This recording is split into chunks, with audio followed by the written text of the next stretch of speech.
Hey guys, this is Sid here, live from London Wine Competition. I'm the CEO of Beverage Trade Network and London Competitions, and I have Annette here with me. She's the first Master of Wine out of Singapore, and we're going to talk about Asia market and more importantly, what's going on in Singapore. So if you're a brand looking to export to Singapore, I think this is a very valuable 15 minutes. Annette, thanks for joining me here. It's a pleasure. Thank you very much for inviting me. Thank you. You are at our London competition. First of all, thank you for coming. Please give our audience a little bit of context about your journey, and how you ended up in Singapore, and what happened and what's going on. Okay, I have a very strange sort of background and journey because I've lived in Singapore for 27 years now, but I actually went to Singapore in a different life, in a different industry. I went as a CEO and CFO of a bank. Nice. Or CFO first, then CEO. But I'd always had a love and passion of wine. And so after I'd been in Singapore for a number of years, I decided I wanted to leave the banking environment and really follow my passion. So I did that by realizing that even though I knew quite a lot about wine, that I didn't have any pieces of paper that showed me that I knew anything about wine. So I started off with the traditional WSET route. And then whilst I was on that, I met these strange creatures called Masters of Wine and thought, I want to be one. When did you graduate? And the rest is history. So I became an MW in 2012. Oh, all right. So I'm the first and only female Master of Wine. Congrats, very nice. Still, you are the only female in Singapore? The only female Master of Wine in Singapore now. Nice. Still and now. How's the trade there? Are we seeing what kind of percentage volume growth are we seeing there in wine? In volume growth, we're a small country, so I better put it in context first. I mean, we only have just under 6 million population. But we have a huge tourist population coming through, which obviously was dramatically impacted in COVID years because we were one of the strictest countries, as a lot of the Asian countries were. So our borders were completely closed for 18 months. Wow. So we used to have around sort of 9 million tourists a year, and that went down to 0. Wow. And we lost a lot of our population, sommeliers and people. So obviously the beverage industry, it's difficult to talk honestly about year-on-year growth because we had such a drop in the COVID years there. And the restaurant trade was shut, and even when it opened up, we had lots of bits where we were open for the local people, but only 2 people dining at a time. Or 5 people dining at the best of times. One time we got to 8 people, but that meant it's very difficult to do events because I do a lot of masterclasses and consumer dinners and things. But what we have seen there is a massive demand in wine education, which happened even through COVID. But we've also seen, as a result of that people are more open for different types of wines, because traditionally the older original generation, if you like, of Singapore, we were very Bordeaux, Burgundy, top Italian centric, not dissimilar from Hong Kong, not dissimilar from China, at the sort of premium end, and then obviously proximity to market, wines coming in. Australia was always a big part. I mean, even today, Pernod Ricard dictates about 30% of our market. I mean, it's big on some of the bigger some of the bigger brands there. But what we are seeing is a really new wave of consumers who are the high net worth educated individuals in that sort of middle age, I suppose, era, who are looking to try new things, new styles. So we now have a number of natural wine bars there. You've got to remember, when 27 years ago when I went there was one wine bar in Singapore, and now we have plenty. And The range of wine we get is very, very expansive, and people are very interested. Nice. It's not a market, if your people are listening, for entry-level brands on there, because our taxation actually is the way that the UK is moving to It's now. increased, right? A little bit. So Yeah. it's going to be, we are taxed on, the duty is on pure units of alcohol. Yeah. So the ABV makes a difference, and therefore the way that works on there, rather than it being a duty on value, there is no point in trying to bring in something that's, 50 cents ex cellars, €1 ex cellars, because the duty on it is the same as something that is 20. True. So it's much more a market for the more mid to premium rather than the entry level. Let me ask you on, when someone plans their export strategy, or when, you're thinking about, okay, let's enter Asia market, right? Usually Hong Kong comes to mind, Shanghai or Singapore, Yes. And India, I'm putting it out because it's still very new, right? Yeah. So, and China, I'm putting it out separately because it's just a separate thing, right? So now comes Hong Kong as well, is out because it's part of the China. So then by default, people think Singapore is a safe country to work with. It's that tick box. Singapore is a safe country to work with. Singapore is the biggest transshipment port in the world, so we have a lot of clients and a lot of investors in Singapore who are living in places like Malaysia, in Indonesia, as well as within Singapore.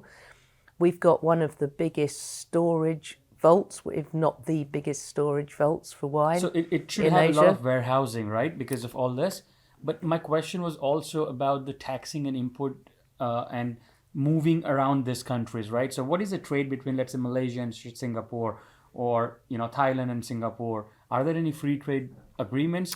And why is Singapore considered a hub of Asia? Well, Singapore is a hub for historic reasons, not just because of wine. I mean, it literally is a big port there, and the waters are shallower and less in the surrounding countries. So we have a lot of big shipments that come in, and then things get moved to, obviously, a typical transshipment business. And that's a lot of where the world built. But in terms of the wine trade there, we have the infrastructure in Singapore. The port is very, very efficient. We've got all of the warehousing facilities there. I mean, remember, we're 35 degrees all year round, pretty much. So you need to have good storage facilities. You've got to have, air conditioning on there. You need to make sure that when the stuff lands on the dock, that it gets moved efficiently and quickly, and it gets into storage. And there's many, many reasons, which are kind of, we haven't really got time to address in here now.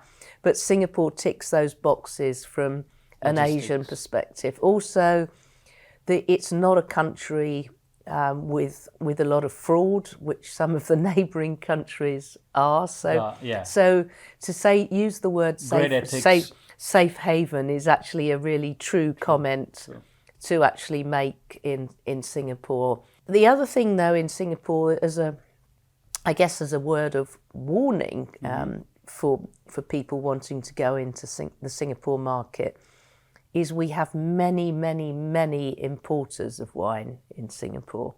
Many, but not so many that are credible, proper wine importers, because we've always been a trading hub. That's what Singapore's about. We manufacture things, but apart from a few boutique things where we grow a few vegetables now, we import everything pretty much. And so therefore, we've got a lot of people with importing licenses that might import silk or turn it into clothes or something else. And it's quite easy to get get a wine on top. So a lot of people think, Bordeaux. So it's like a trading company. It's a trading company. And wine is just one more product. And wine is one more product. And if they've read this Bordeaux can last 20 years. They can't figure out why, if the wine just travels at the top of a transportation that's not of a reefer, why it's not fine to bring it in. I believe to find that data would be impossible, because it will say Pillow Company, yes, or XYZ bicycles. Exactly. That's exactly it. Understood. And so the point is, if you do want to venture into the market, I think it's a really exciting market to come into, but make sure you go to a credible importer. What's your take on Asia route? Do you still advise people to go settle first, do penetration in Singapore, build a brand, and then which are the 3-4 countries you would tell them to expand to? What would be your plan if you were launching a brand and focusing on Asia? I mean, I would start with Singapore because lots of reasons. It's safe.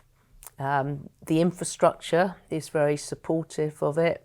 We've got a very dynamic and growing and open wine trade. Mm-hmm. And I speak the national language fluently. The national language is English. Oh, that's a good point. Yeah. And as soon as you start going to places like Indonesia or Malaysia, true, or even into things like Taiwan or Korea, then obviously that changes. So it's, I've always said, and I mean, it's my terminology, but a lot of people agree with it. It's like Singapore is Asia for beginners. I think it's a true English-speaking country. It's a true English-speaking. In the same work culture as well, it's similar, I guess. So in terms of other exciting markets, mm-hmm, in terms of things that I've seen in there, Indonesia and Malaysia are very close to Singapore, so a lot of the big investors will actually come in to Singapore anyway. So it's more complicated in terms of duties and paperwork in places, mm-hmm, like Indonesia. But if you host events and dinners, you'll find that people will just come from Jakarta for the night. I mean, it's an hour's flight. It's not much different from somebody coming down from Manchester to London to attend an event. It's very, very quick. Further afield, markets that I'm seeing a lot of interest in is Taiwan. So Northeast Asia, there's an amazing community in Taiwan that's really, really growing on the wine side. And South Korea as well, mm-hmm, is another big expanding area there. Hong Kong's always been there, but Hong Kong suffered a lot, obviously, over the last sort of couple of years with COVID. So I think Singapore's very much poised to be, the true hub, even though I think Hong Kong with its duty, that's one thing with Singapore, we're not close to abolishing our duty. That boat sailed quite a long time ago in Singapore, and it hasn't happened. So Hong Kong's still got that edge on the market, but there's more concern. People worried about getting to quarantine in Penny Bay if they went in, and etc. It's very tough in Hong Kong. Give us a closing on what are the things that Singapore buyers are looking for, right? Like when you pitch to UK buyer, it's very different. When you pitch to an American importer, it's different. But I'm sure Asia has a little bit of different way of approaching. So just something on that you can say, and maybe that can be a value for them. I think there's a couple of things. We have got quite a lot of presence of most of the classics and things in there. So there's an interest in looking for things that are slightly different, but something with a bit of a story behind it as well. Also, something that's more, the generation that's buying a lot of wine now are starting to be a lot more concerned about the environment, as we're finding in Singapore nice as well, which is nice. So we are looking for sort of smaller producers with a story, with a history, with something like that, rather than just more of the big brands. And any particular regions that Singapore you are seeing growth, like Champagne or any other? You said New World is popping up a little bit, but any particular thing that comes to mind? Not just one particular region, just and a lot of things, Okay. and unusual, lesser known grapes from Nice. different regions as well.